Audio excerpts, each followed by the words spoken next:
you're watching Encore. Joining me for today's show,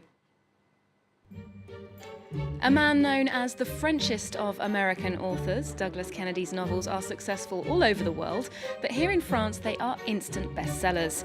He's in the studio to tell us more about The Great Wide Open, published as La Symphonie du Hasard in French.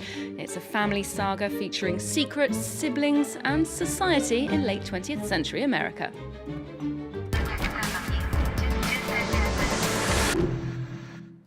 Douglas Kennedy, thanks so much for joining us. Wonderful being here.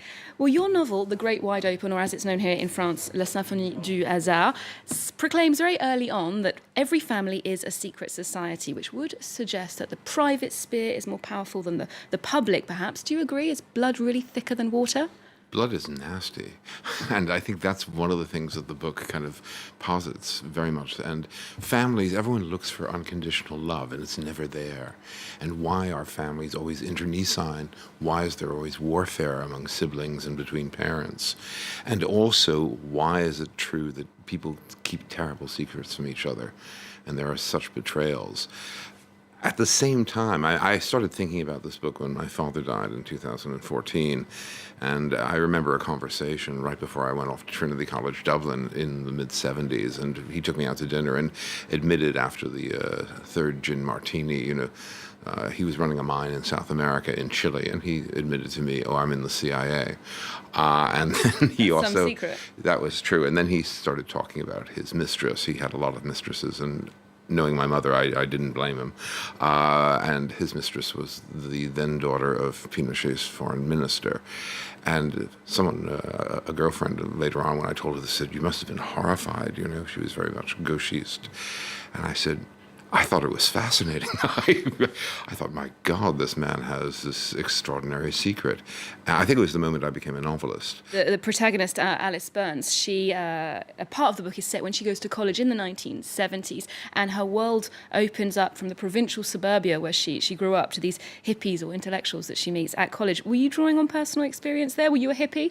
I was never a hippie. I was a sort of trench-coated New York intellectual, at 17, who smoked Gauloise and went to a lot of movies and tried to pick up women at the Museum of Modern Art, not very successfully at the time.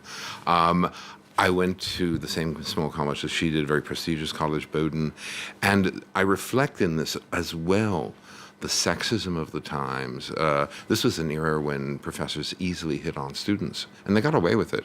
There was one guy at Bowdoin, he's dead now, but as someone once said, if you can't speak ill of the dead, when can you speak ill of them?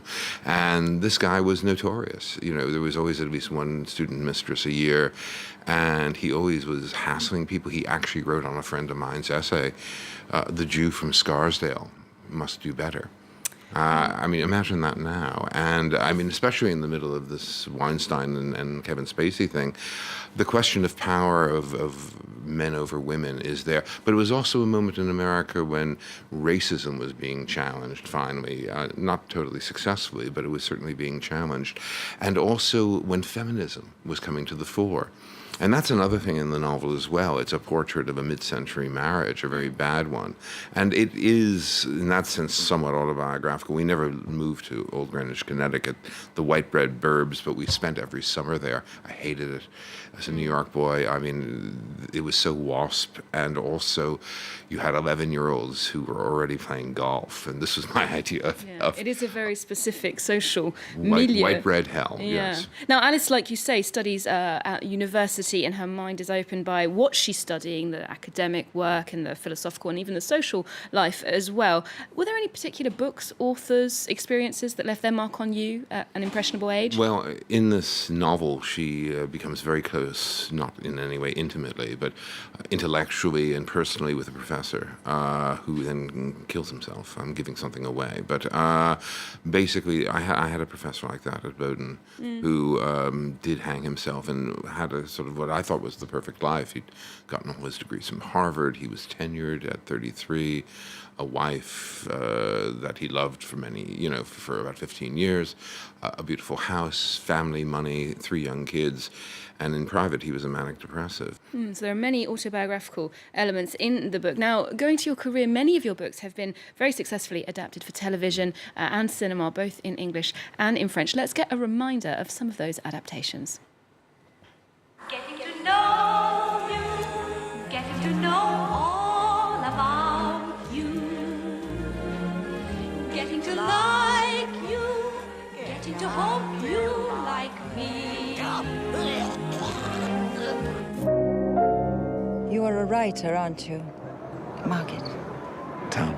Forget your wife, forget your daughter. You needed a good disaster to get you started. Look at all the writers we love. They all had a price to pay. Paul, c'est fini. T'as quelqu'un? C'est ça. C'est pas facile pour moi non plus. Attends. Mais je reviendrai pas sur ma décision.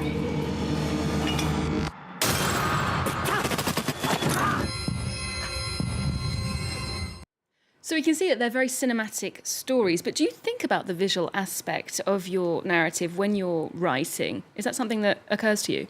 Not really. I mean, it's very interesting. I never see a character's face.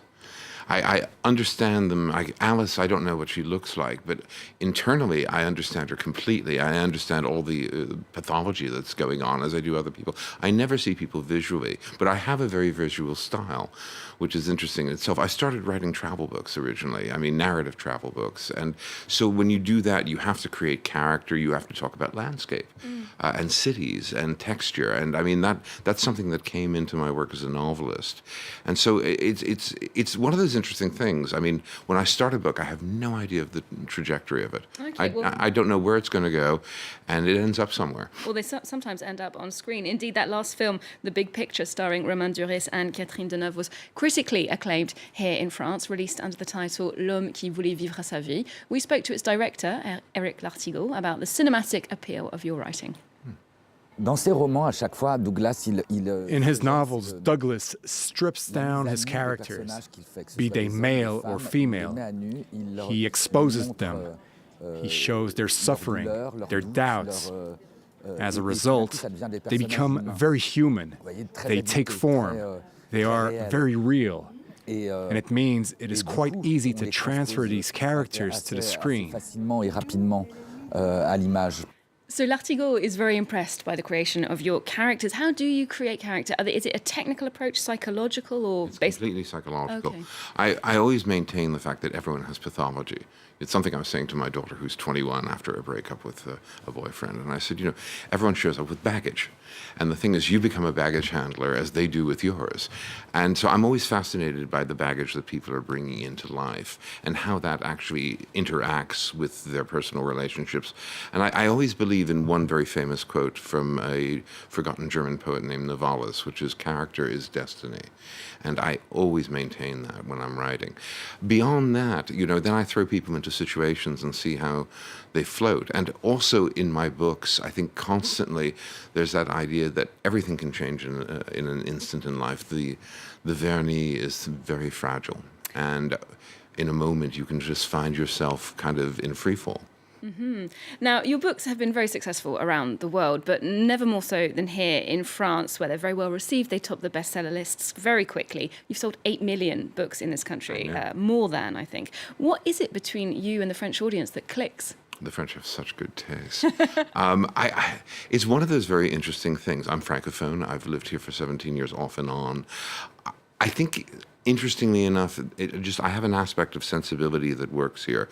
I'm actually a very 19th century storyteller who has a very philosophical approach. But what's interesting about this is I have, universitaires at Sciences Po or normaliennes who read my books, but also my concierge.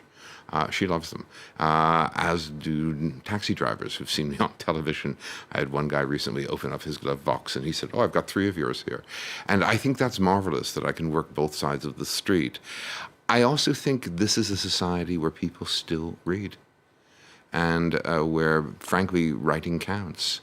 And that's not the case in many other places anymore. I mean, I think the very fact that France has defended Le Prix Unique is crucial. I mean, they got rid of it in the UK, and it was the British publishers who did it, and it's been a catastrophe. They're in the hands of supermarkets now in terms of sales.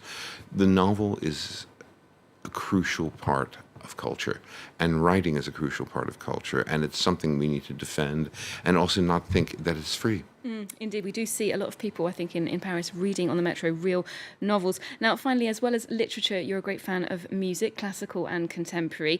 We asked you for a cultural tip, and you flagged up jazz pianist Brad Mehldau. Now, why should we be rushing to hear him play? If you can get seats, it's on the 13th at the Philharmonie. He is the great genius of the jazz piano. I actually, late last night, booked 4 sets of his at the Village Vanguard in January because it just went online. Mehldau is a fascinating man. He swings, but he's also very cerebral. He can riff on everything from Blackbird by the Beatles to Radiohead. And also, every concert of his is a phenomenal journey. And he's just one of those pianists who rivets me. Okay. And music is my high church. It's my great escape. I said that recently because I was just in Dresden over the weekend. I said, I don't believe in God, but I do believe in Johann Sebastian Bach. Great tip then. You can catch Brad Mehldau accompanied by Chris Tal at Paris's Philharmonic on November 13th, and we'll end the show with a little of his music. Douglas, thanks so much for joining us today.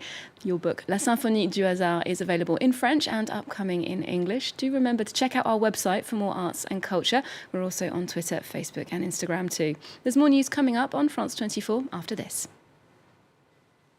Down to Scarlet Town, you promised you'd be my bride, and then you left me here to rot away like Polly on the mountainside. I look at that